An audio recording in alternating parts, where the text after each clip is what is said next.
Bienvenidos a Oposiciones de Educación. ¿Qué tal estáis? Yo soy Diego, docente, preparador de oposiciones, maestro, profesor de educación física y bueno, en definitiva, carpintero. Imaginaros, seguir aquí. No, hombre, no. Y lo que digo, este podcast está enfocado a haceros de forma más llevadera el proceso selectivo de la oposición, sobre todo si es de educación, aunque si es de otro tipo de oposiciones, algunas técnicas de estudio, motivación, siempre viene bien. Y bueno, hoy nos vamos a centrar en el gran poder que tienen las historias para que el tribunal nos recuerde, en el gran poder que tienen las vivencias y las experiencias para que el tribunal no nos olvide de forma tan sencilla. Como sabemos, el tribunal se enfrenta a muchos opositores y a muchas opositoras. Muchos y muchas van a decir cosas muy similares en relación a que elijan el mismo tema, a que resuelvan el caso práctico de la misma manera, a que presenten la programación de formas muy similares. Y es que aquí entra la diferenciación y una de las partes más importantes a la hora de diferenciarnos es saber contar historias. Historias no entendidas en contar un cuento de 6, 7 hojas, como si esto fuera primaria o como esto fuera infantil, sino contar esas pequeñas vivencias, esas pequeñas experiencias que no tienen por qué ser ciertas. Está claro que si son verdad vais a tener más realismo a la hora de comunicarlas, pero son necesarias y hemos de, en cierto grado, incluso inventárnoslas, exagerarlas de alguna manera para que traspase más, introducir elementos que capten más la atención. ¿Qué quiere decir esto? Os estoy presentando, os estoy ayudando y sobre todo aconsejando que utilicéis las historias, las vivencias, vuestras propias experiencias, o también podéis robar experiencias de otras personas y contarlas vosotros como si fueran vuestras, para contar algún tipo de contenido, para contar algún tipo de ejemplo didáctico, para presentar alguna parte de la programación. No es lo mismo presentar la primera parte de la programación a modo de metáfora, a modo de historia interconectada, versus presentarla epígrafe por epígrafe, como lo va a hacer todo el mundo. Y llegado a este punto, quiero que seáis conscientes que el poder de las historias, para que nos recuerden y para que cambien la perspectiva de aquellas personas que nos escuchen, estas historias deben tener una serie de características. Y estas características son las que vamos a tratar en el podcast de hoy. Como digo, si hacéis memoria, cuando alguien nos quiere vender algo, cuando alguien nos quiere vender un producto, suelen apelar bastante a las emociones. ¿Y cómo se apela a las emociones? ¿O cómo se intenta provocar ese cambio que no sea tan racional? Pues contando historias.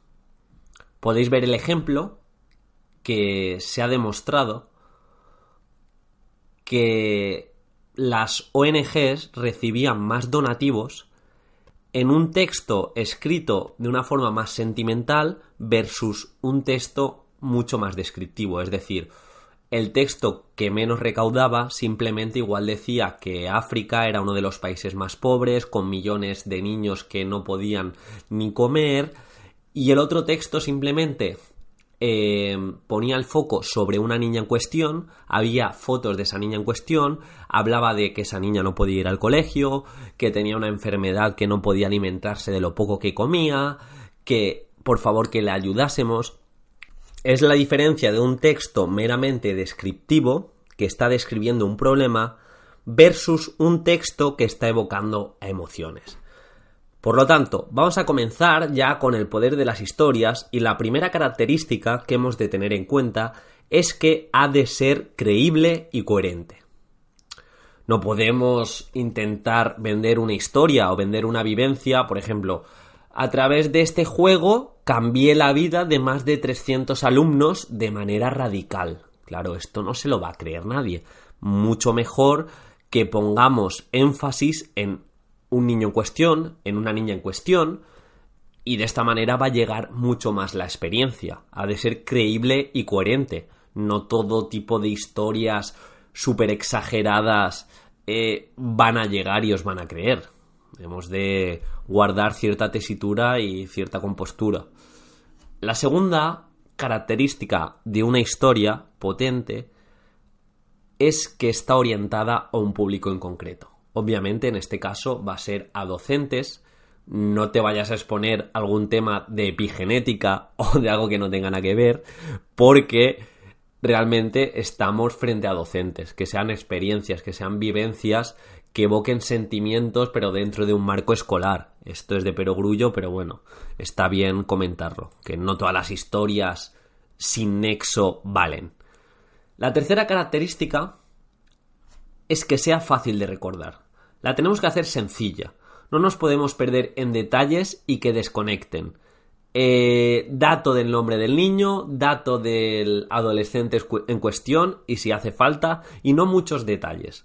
A veces menos es más.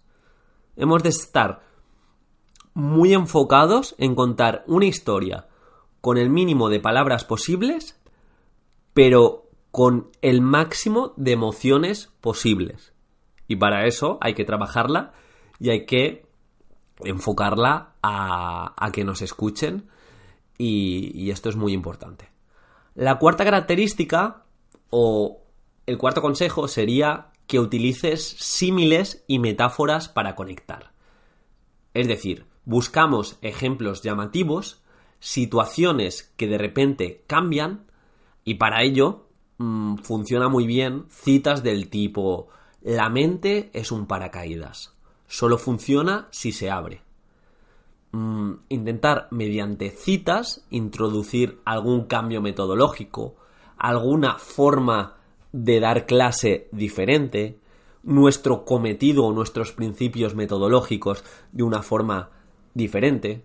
Ya os digo, no es lo mismo presentar esa cita de la mente es un paracaídas, solo funciona si se abre, a decir que vamos a agitar las mentes. Claro, si preparas el contexto y lo presentas mediante una cita, quizá no, lo más seguro sea más potente. Y bien, cuando contemos la historia, también va a ser muy importante que desemboque en un clímax, es decir, que no sea plana. Ojo con esas anécdotas que no promueven nada. Ha de sorprender o tener un punto que lo cambie todo, que cambie el paradigma. Eso me hizo replantearme todos mis principios. Todo está bien, pero de repente se fundió en una sonrisa y me dijo, me cogió de la mano, entonces rápidamente giré el cuello y todo cambió. Algo así, disfrazar de película algo que nos haya pasado. Esto no es una anécdota que le contamos a nuestro mejor amigo o amiga, que le contamos absolutamente todo. A mí me ha pasado en la vida real que me cuenten una anécdota y digo, ¿dónde está lo extraordinario? Me has contado algo excesivamente ordinario, que a mí me pasa 10.000 cosas así al día. Pero claro, hemos de filtrar y a veces disfrazarlo un poco sin decir mentiras hace que entre más y sobre todo es más útil porque nos van a recordar más si hay algún cambio. Y la característica principal de la historia es que evoque emociones. Vamos a evitar caer en un sinfín de descripciones. Una historia no ha de describir únicamente, ha de traspasar a nuestro público las emociones de los implicados, los gestos, las frases llamativas, la forma de gesticular. Ejemplo, cuando observé cómo se le iluminaban los ojos, aprendí que como docentes teníamos un potencial enorme. Dar alas a aquellos que solo están comenzando a caminar.